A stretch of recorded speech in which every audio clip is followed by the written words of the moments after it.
Welcome back, viewers. If you're just joining us, this is still Breakfast Daily, and right now we are taking an extraordinary journey to the world of wines. Today we're going to be exploring the vibrant and diverse wines of South Africa, and doing that with me in the studio is Mr. Matoma Mbata, Africa Market Manager, Wines of South Africa, and then we have Mr. George Pereira, Export Sales Manager of DGB South Africa. You are welcome to the studio. Thank you. Thank you. How are you?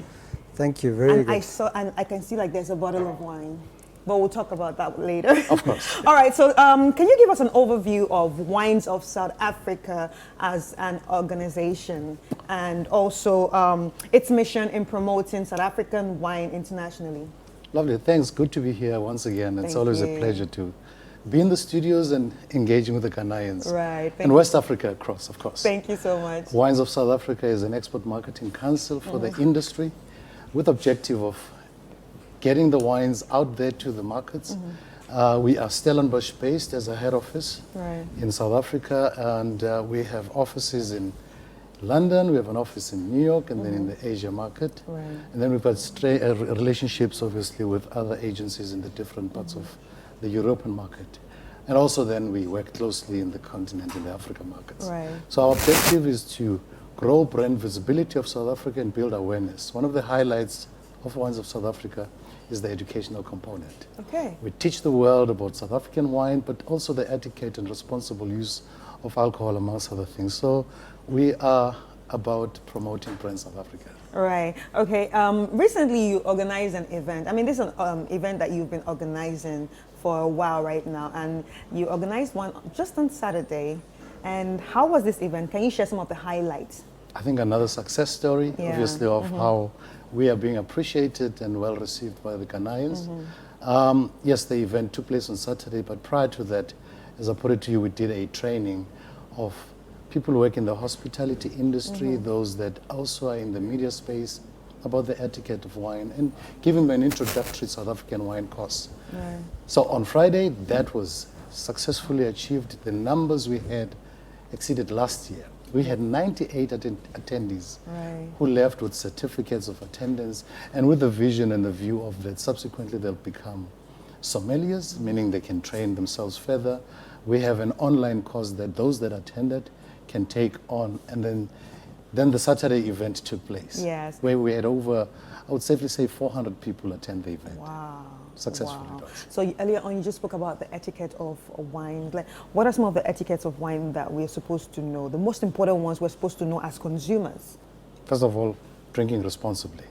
Meaning no drinking under 18s. I mean, in regulations of the actual age group of drinking, no drinking under 18s, but also responsible use in a sense that no binge drinking, appreciating wine, and almost be ready to consume wine in a stylish manner that does not leave it as a drink that is destructive. It is not nation building. It's all about nation building. Somewhat, even if it's wine, we're trying to get people to do it correctly.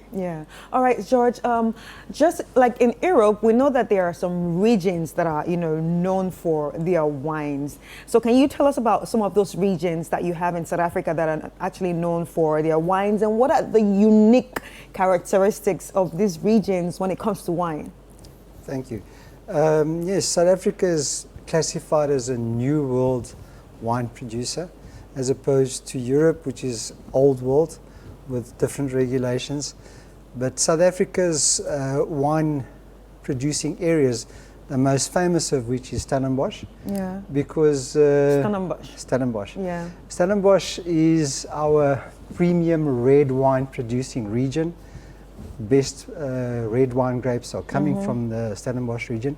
Then we got Franschhoek, which is now classified as the gastronomical capital of South Africa, with a lot of French heritage.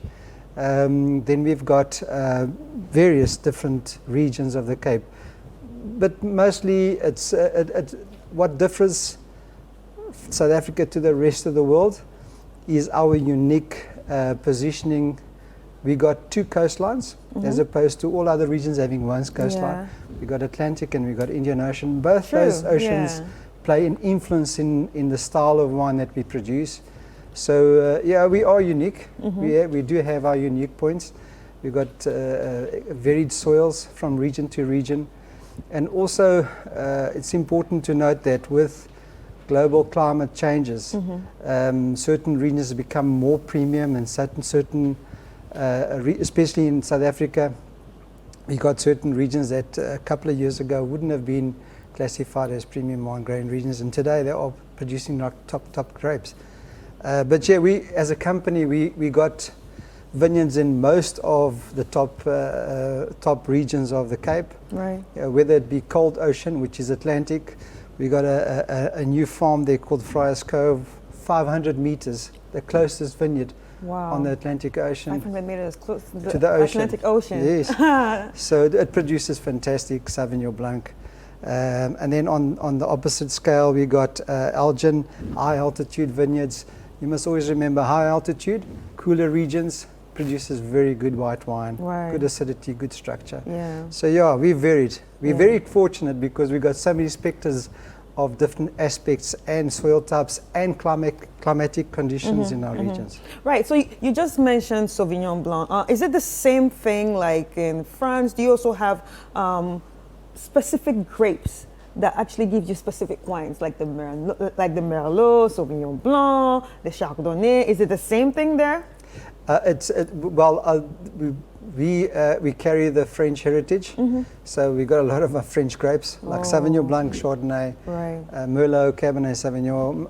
Most of which are French grapes. Yeah. We got a rich heritage of French Huguenots that settled in the Cape, brought these grapes Oh, right. and these style of grapes to the Cape. So yeah, Sauvignon Blanc would be slightly different to a European Sauvignon Blanc based on the climate. So France, you're producing a cold Sauvignon style Blanc, yeah. Sauvignon Blanc with different characteristics, where in South Africa you're producing a style of wine that's warmer climate, Warmer. more fruity. Right. Okay, and that's the right, difference. Right. But it's still the same grapes. It's just Same about grape. the climate. Correct. Oh, right. Okay, so I just want to ask, obviously we know that South African wines are actually gaining recognition and popularity now in the international market. So how has WOSA contributed to the growing success? Brilliant. I think just to add on what George has just mentioned, that yes, we are considered as a new world wine producing region, but actually we have over 360 years of wine production history. So the skills and the knowledge of wine production Yeah. goes a long way. So we are at an advantage of being known as New World Wine, but we have an old wine producing history and background. So in essence, that's what differentiates us. In terms of the different wine styles, I think, and positioning of Brand South Africa, we are unique in that we are in the continent, pretty much the biggest wine producer in the continent, the southern tip of the continent, in the Western Cape. Right. And all these factors that George has mentioned along the lines of that, there's a coastline, which influences and impacts on the style in terms of how the grapes and varietals are made. And in essence, wine is produced primarily in the Western Cape because of the terroir, which is the weather, and the vineyards and the soil texture and everything that influences how the grapes grow. Right. So that's the unique part. And then on top of it all, the beauty of South Africa. I dare you to one day come to South Africa and experience the wine land. Literally just an hour in Cape Town, then you get into the winelands. You will experience an amazing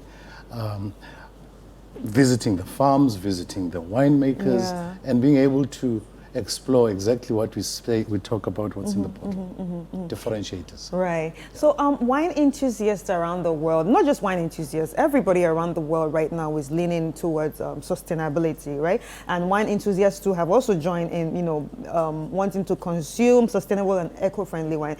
How do your company actually ensure that, South African winemakers address sustainability? South African wine industry is very passionate about that. I think let me take it back to just drawing to your attention Right. that integrity seal. This Oh, is a right, yeah, traceability yeah. seal, Okay, yeah. just to start off with. And we are pioneers of this traceability. And the industry is very passionate, and George can talk at length about what Boshendal is doing as a big DGB as a company is doing, but pretty much it's a standard exercise in terms of sustainability and ensuring that we preserve the nature. Right. That's a strong Josh, message. can you add to it? Yes, DGB as a company, we take sustainability very seriously. Most of our production facilities are solar powered. So I would say roughly 40% of our production is solar powered. Our water consumption, we've managed to get it down to 2.6 liters per liter of wine, Right. where the standard in the industry is roughly about 6.5 liters. We are putting in water treatment plants in most of our production facilities around the Cape. So we take it very serious. When we also produce wines that are, or wine bottle, or we buying wine bottles that are produced 40% with recycled glass. Some of our labels are biodegradable.